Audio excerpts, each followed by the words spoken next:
Caregiving is hard to begin with, and I'm no longer caring for my sister with ALSP.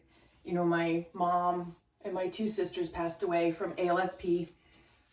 I'm I'm now a caregiver for my husband though, who has a form of early onset Alzheimer's. He has Lewy body dementia, posterior cortical atrophy, and he has chronic strokes. And you can't predict when that's going to happen. He's medicated for it, but it has not stopped the clots. So this weekend is a really big event for Sisters Hope Foundation. We're doing our Run and Roll Raleigh. But as a caregiver, I can't help but be extremely stressed out because I have to leave my husband at home. He's just too tired right now to be able to travel, and he's just hasn't been feeling real good. So he will stay home with our 17-year-old son. I am so stressed because during one of my business trips, my husband suffered a stroke, and he was here alone with our son.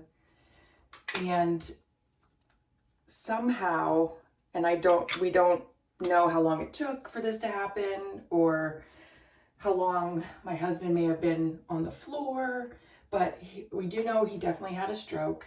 He was able to crawl up our stairs to get our son, who was in his bedroom. And all John remembers is he couldn't talk, he couldn't walk. The one side of his body wasn't moving, and he thought he was dying. And he did not want to die on the living room floor and have Logan find him. So he did everything he could to get up those stairs. He was able somehow to open the bedroom door and then collapsed into Logan's bedroom. Logan was sleeping and had no idea what was going on. And at first he thought Dad bit his tongue off. It was dark, you know, the kid's trying to wake up to his dad not being able to talk, and he's collapsed on the floor. Logan thought, did you bite your tongue off? What are you trying to tell me? And finally, John was able to get out 911, stroke. And Logan called 911. It turns out we have a friend that knows the dispatcher, and they said Logan was so calm and so good on the phone. He told them, my dad is having a stroke. And as a caregiver and having a terminally ill husband, having a younger son at home yet, you know, we have protocols in place for what do you do in that situation.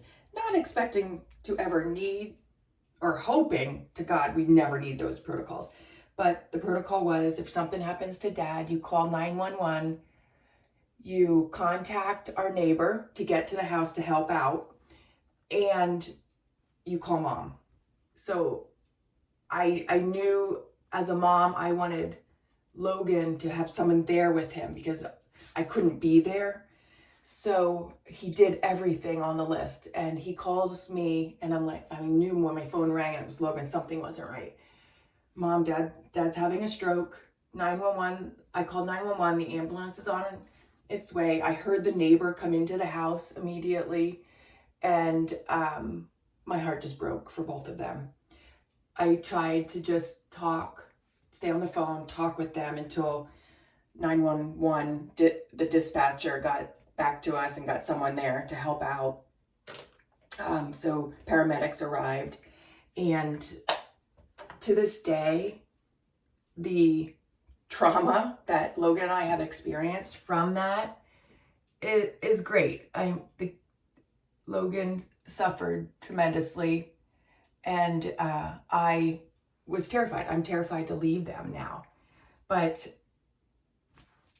we don't always have people that can be here to help out.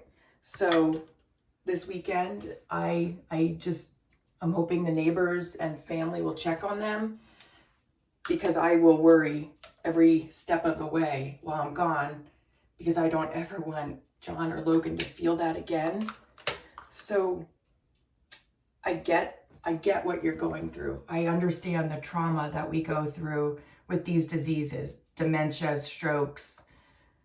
ALSP, and I wish I could relax a little bit more and just enjoy myself, but that's not always possible as a caregiver. So if you've had a really scary situation happen with your loved one when you were not home and you need someone to talk to, drop your story in the comments, reach out to Sisters Hope, and let us know how you're doing and how are you coping with that trauma that now makes you extremely nervous to leave your loved one.